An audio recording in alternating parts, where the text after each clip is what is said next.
But there is another heresy as well, which means like, oh, darling, I'm not spending any time with you. I'm not talking to you. I never tell you that I love you. I do nothing for you because love is a gift you can't earn.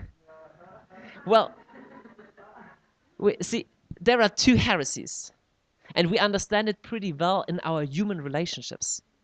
Yeah, we need to find back to it in our relationship to God. See?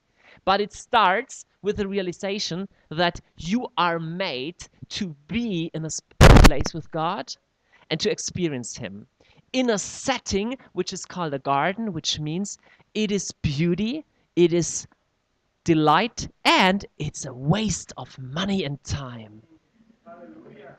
Yes, yes. It's a waste of see,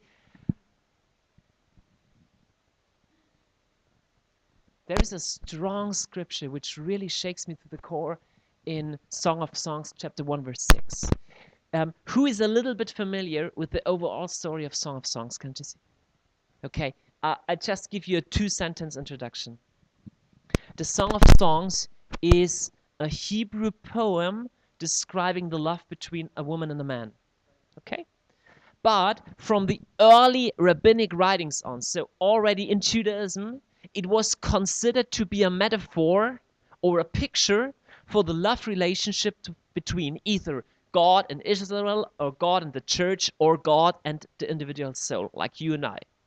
Okay, so if you read through it, first it's strange because he kisses me and he walks around in the lilies and your lips are like little sheeps or something like that. What's crazy? If I would tell that to my wife, she would beat me up or say whatever.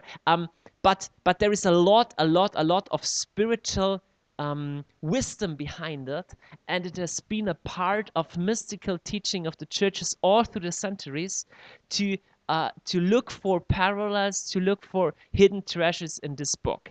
And one first treasure is in verse 6 of chapter 1, the bride or the young girl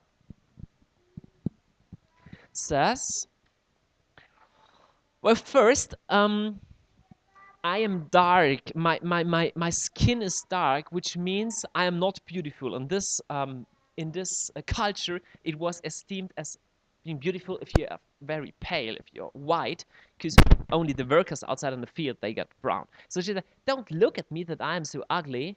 And now she describes what is the reason behind it. She said, like, my brothers, forced me to tend their vineyards or to tend their gardens. And I was not able to tend my own garden. Well, this is the dilemma, this is the sad story of 95% of Christians, of the church. See, I thank God that I was kicked out of my youth group, because they had made me the number 1 worship leader, or the number 2 small group leader, or the Alpha course leader, after half year of walk with God.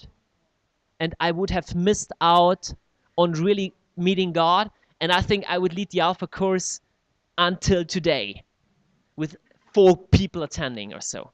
I don't try to be mean, but this is what we do. There is one person who meets Jesus, and he's a musical skill, or he's gifted in speaking, and so, oh, could you do that? Oh, could you do that? Oh, come on. Oh, yeah, you would fit totally good into this seminar program, or this church planting. Oh, come on. Yeah, and sorry, now this was accidental. This was not on purpose. But see, I know your personal issues, they're not really settled. You don't know Jesus really. You're really bored in your prayer times. But come on, just endure it somehow. And now let's do something. 5 years later, this person is burnt out. The ministry has borne as much fruit as we have seen in Europe the last 25 years, which is not so much. And we said, like, why doesn't it work?